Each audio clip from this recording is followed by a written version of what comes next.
Outline போட போகிறோம். Outline போட்டிருக்கேன். இது நான் ஏற்கனவே இந்த டப்பாவை எடுத்து வச்சு மூடி இது பாருங்கள். இந்த மாதிரி மூடி இருக்கும். இப்படி இந்த மாதிரி மூடி ஒன்று போட்டு இப்படி ஒன்று போட்டுருக்கேன்.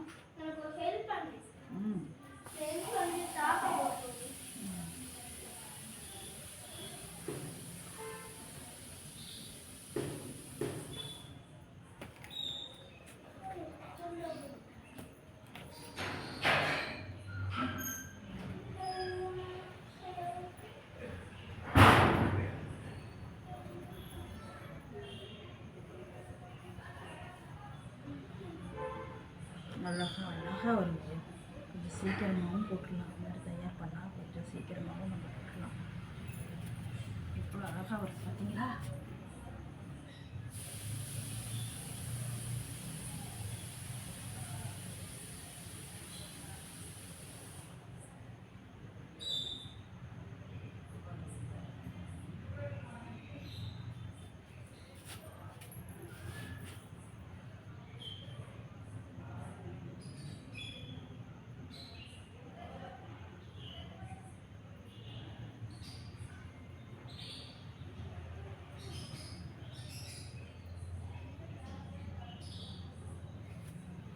இன்னும் அழகாக வருது பார்த்தீங்களா? சூப்பராக வருதுங்களா? பார்க்கவே அழகாக இருக்கா? கோபுரம் போல் என்ன அருமையாக அழகாக இந்த மாதிரி தயார் பண்ணிக்கிங்க. வீட்டில் காக்கிற டப்பா சிற்பி முடிஞ்சு போன டப்பாவை எடுத்து பாட்டில் எடுத்து இது மாதிரி தயார் பண்ணிக்கிங்க. ஓகேவா? எதில் வேணால் தயார் பண்ண. இந்த மூடி மட்டும் தான் நமக்கு தேவை. நல்லா மூடுறதுக்கு வாட்டமாக இந்த மாதிரி அழகாக சின்னதாக மெலிசாக இருக்கிற இந்த மூடி போட்டு சீக்கிரமாகவும் கொஞ்சம் கோலம் போட்டுடலாம். இது கொஞ்சம் காஞ்ச இந்த கோலமாவுக்கு வந்து நல்லா காஞ்சது. இது வெள்ளை கோலமாவு நல்லா காஞ்ச நல்லா கொஞ்சம் நல்லா அழகாக போடுறதுக்கு அழகாக வருது.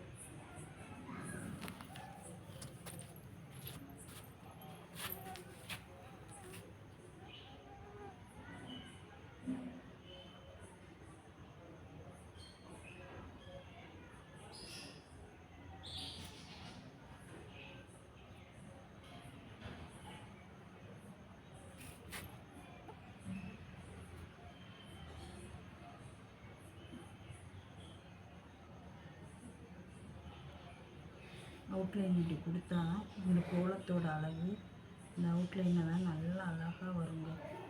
ஓகேவா? எப்படி இருக்குது அவுட்லைன் கொடுத்தது? நல்லா இருக்குங்களா? நல்லா அழகாக கோயில் மேலே அந்த கோபுரம் எவ்வளோ அழகாக இருக்கோ அதே மாதிரியே இது எவ்வளோ அழகாக இருக்குது பார்த்தீங்க. பார்க்கவே எனக்கே அழகாக இருக்கும். அங்கே மாடியில் வேறு நிறைய நின்று வேடிக்கை பார்க்குறேன். நான் கோலம் போடுறதெல்லாம் பார்த்துட்டு போடும்போதே எல்லாம் அழகாக இருக்குன்னு சொல்கிற மாதிரி சொல்கிறாங்க. ஏன்னா இந்த நம்ம செலக்ட் பண்ணுற கோலம் அப்படி இருக்கும். ஓகே, நல்லா இருக்குங்களா? பாருங்கள் எப்படி இருக்குங்க. இப்போ முடிஞ்சு போச்சு. நல்லா அழகாக இருக்குங்களா? கோலம் பார்க்கறதுக்கு எப்படி இருக்குங்க? இப்போ பாருங்கள், கோபுரம் எவ்வளோ அழகாக இப்போ பாருங்கள். நல்லா சூப்பராக அழகாக இருக்குங்களா? பார்க்கவே என்ன ஒரு அருமையாக இருக்குது பாருங்கள். ஓகேவா? கோலம் உங்களுக்கு பிடிச்சிருந்தா சொல்லுங்கள். இதில் நிறை குறைகளை எங்களுக்கு சொன்னால் கொஞ்சம் சந்தோஷமாக இருக்கும் நாங்கள் நினைக்கிறோம். ஓகேவா? தேங்க்யூ வெரி மச் நண்பர்களே. இதுதான் நான் போட்ட கோலம். இந்த கோலம்தான் நான் இப்போ இதுக்கு அனுப்ப போகிறேன். ஓகே, நல்லா இருக்குங்களா?